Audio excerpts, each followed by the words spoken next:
তো প্রিয় দর্শকবৃন্দ, এই মুহূর্তে রয়েছে আমরা কাবুগঞ্জ ফুটবল 2025 এবং আজকের লায়লাপুর ভার্সেস শুকতলা ম্যাচের মধ্যে যে ম্যান অফ দ্য ম্যাচ রয়েছেন 7 নম্বর লায়লাপুর এফসি দলের 7 নম্বর প্লেয়ার শহীদুল আলম লস্কর আমাদের সাথে রয়েছেন এবং ওনার সাথে স্থানীয়রাও রয়েছেন, দর্শকরাও রয়েছেন এবং ফুটবল প্রেমীরাও রয়েছেন। প্রিয় দর্শকবৃন্দ, আমরা একটু আলাপ আলোচনা করব, যেহেতু আমরা বারবার বলে থাকি যে আমাদের লোকাল যে প্রতিভা সমূহ রয়েছেন তাদের মধ্যে আজ আমরা সচক্ষে সবার সম্মুখে রয়েছেন Shahidul Alam Laskar, man of the ম্যাচও রয়েছেন আজকের লায়লাপুর এবং শুকতলা ম্যাচের। ওনার সাথে একটু আলাপ আলোচনা করবো এবং বিস্তারিত জানবো।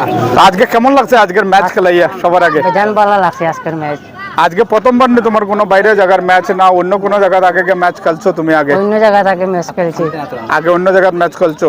আর আজকের খেলাটা কেমন লাগলো? শুকতলা টিমে যেমন ভাবে প্রদর্শন করছে, আজকে তোমার খেলা আমরা বারবার দেখছি, অনেক ভালো প্রদর্শন করছো।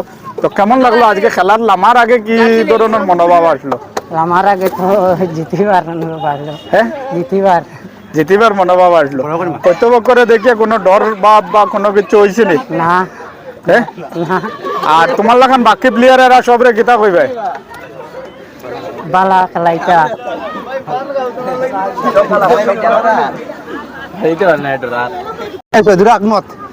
একটু এখানে কাবুগঞ্জ বিট্টোর মাঝে ভালো খেলছে, তার কারণে আজকে মেয়েদা ম্যাচ পাইছে।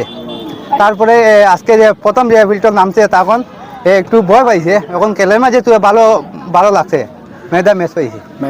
আচ্ছা, আজকের খেলা দেখিয়া শুকতলার লগে যেমন ভাবে আজকে সাইদুরের খেলা খেলছে, প্রথমে স্ট্রাইকারের মধ্যে আসলো, খুব ভালো খেলাইছে, ভালো ড্রিবলিংও করছে, ভালো পাস হয়েছে। তো কেমন লাগছে সবার আগে আপনার মতামতটা দিবেন? আমার মতামত ভালো লাগছে, আর খুব ভালো লাগছে।